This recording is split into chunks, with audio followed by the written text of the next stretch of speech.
Hey, have you ever heard the saying that buying a better camera makes you a better photographer? Well, I bought a new camera. No, that's a myth. But I did buy a new camera. I bought the Sony A74, and today I want to review it. So let's get this straight. Buying better photo gear doesn't automatically make you a better photographer. I mean, realistically, anybody can be a great photographer, even on something like a Nikon. But that's not really why we're here today. So I'm going to be reviewing the new camera that I just bought, the Sony A74. I don't think I said it enough. So I'm going to be telling you guys all the things that I love about this camera and some of the things that I hate. So this review isn't going to cover all the nerdy specs, all the small little numbers that matter to some people. It's going to be a little bit more of a practical sense. I'm going to be showing you some of the photos that I've taken on it so far, but I'm also going to go into those numbers because me being a nerd, I do appreciate the numbers, and it's kind of the main reason I bought the camera. So let me show you what it's all about. This is the camera. As you can see, we got a lot of buttons. So right now I'm rocking my Sigma. It's a 24 to 70 millimeter 2.8 lens. I love these lenses. I usually get them. They're kind of my go-to. I think they work really well for me and my workflow. So honestly, I recommend them if you're shopping on a budget.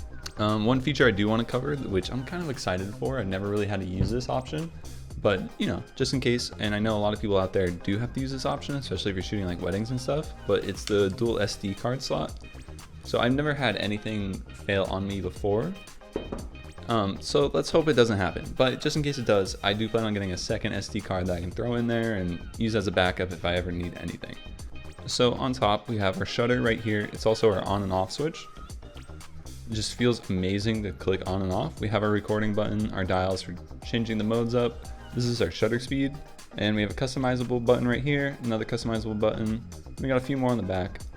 Honestly, these buttons feel just super clean. Everything about this camera is very clean and very smooth, and it's a very AMSR-ish camera.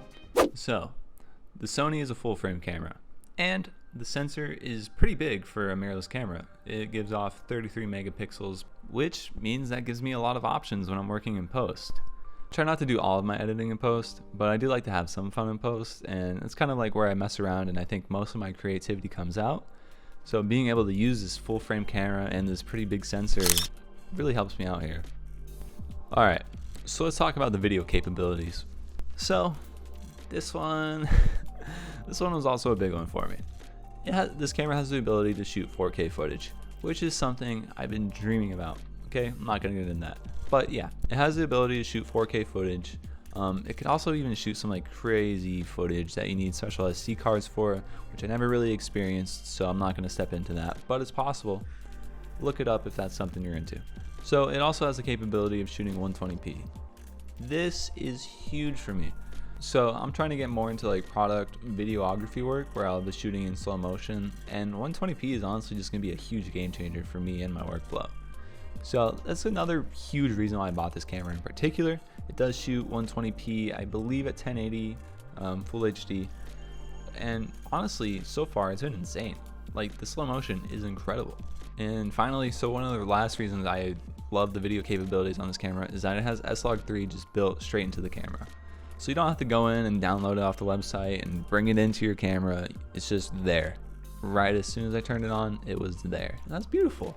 I'm trying to get more into some color grading, and I'm trying to learn more about that. So I think shooting in S-Log3 is really going to push me. There's a little bit of a hump that I have to get over and learning different ways to shoot using S-Log3 and how to expose. But so far it's been a lot of fun, and I'm looking forward to some of the ways that I can color grade and at least learn how to color grade a lot better. So I'm looking forward to that. It should be a lot of fun. So let's talk ISO.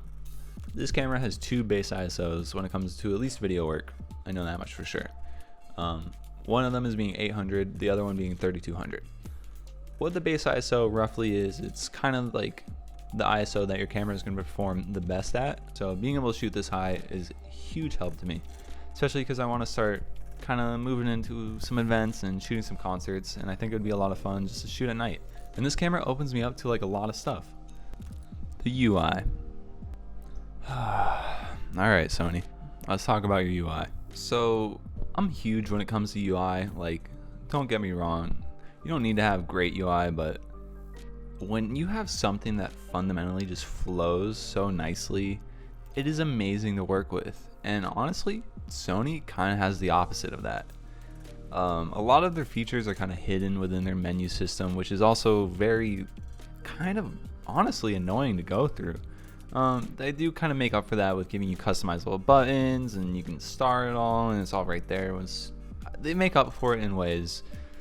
But why is it hidden in these menus to begin with? This is my first Sony camera, and I'm not used to their whole menu system, but it's a big difference when you're coming from a Canon system to a Sony system.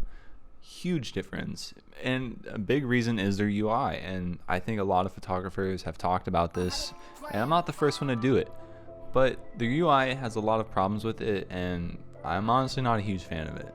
So if UI is something that's really important to you, I would definitely investigate a little bit more into the UI system and how it works, because it's a little bit to learn once you're getting into it.